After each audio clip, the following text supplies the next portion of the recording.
In 1979, two airplanes landed in Tehran. One ended a monarchy. The other helped reshape the entire Middle East.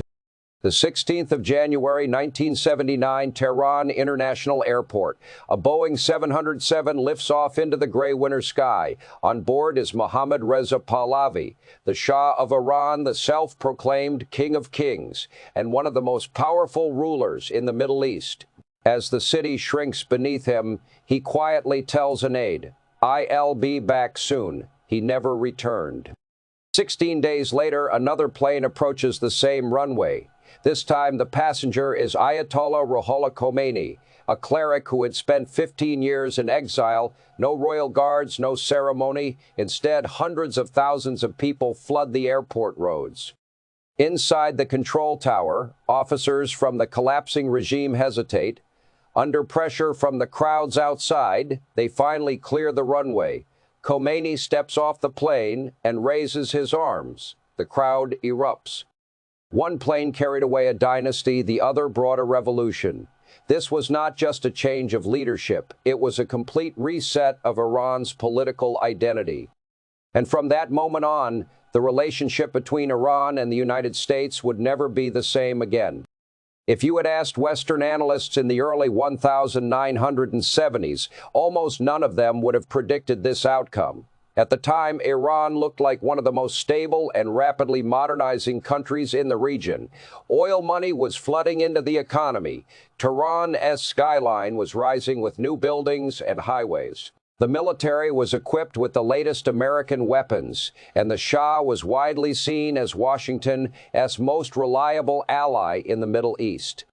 In 1967, he staged a coronation ceremony designed to project imperial power. Wearing the jewel-covered peacock crown, he declared his ambition to transform Iran into the world's fifth great power.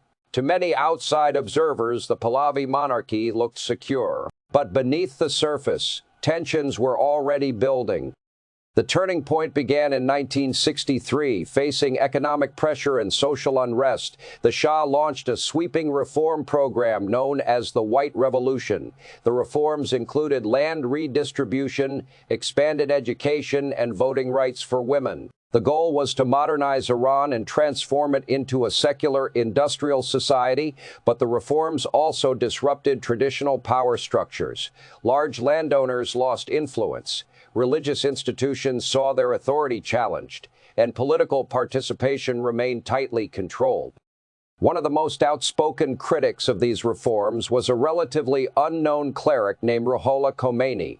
He accused the Shah of undermining Islamic values and submitting Iran to Western influence. In 1964, Khomeini was arrested and forced into exile. At the time, it looked like the end of his political career. It was only the beginning. From exile in Iraq and later in Paris, Khomeini began building a movement in an unexpected way. Through cassette tapes. In the 1970s, cassette recorders were spreading rapidly across the Middle East.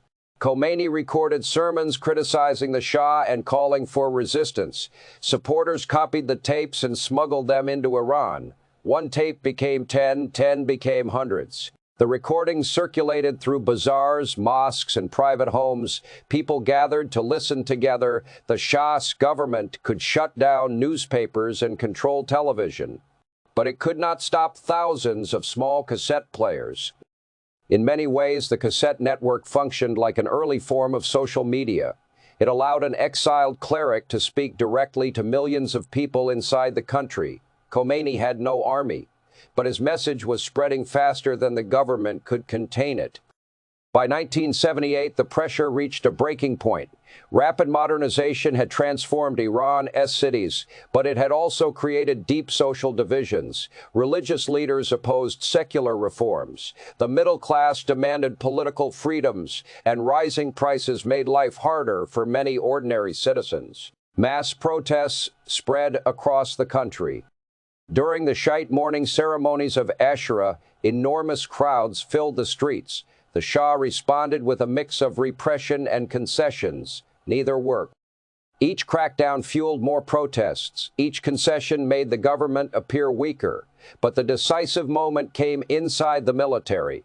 When soldiers began refusing orders to fire on demonstrators, the foundation of the monarchy started to crumble.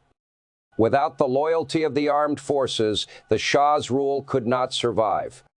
In January 1979, the Shah left Iran. Within weeks, Khomeini returned. The monarchy collapsed almost overnight. But the consequences extended far beyond Iran. The new Islamic Republic rejected the country's previous alliance with the United States. Soon came the hostage crisis, then the Iran-Iraq War.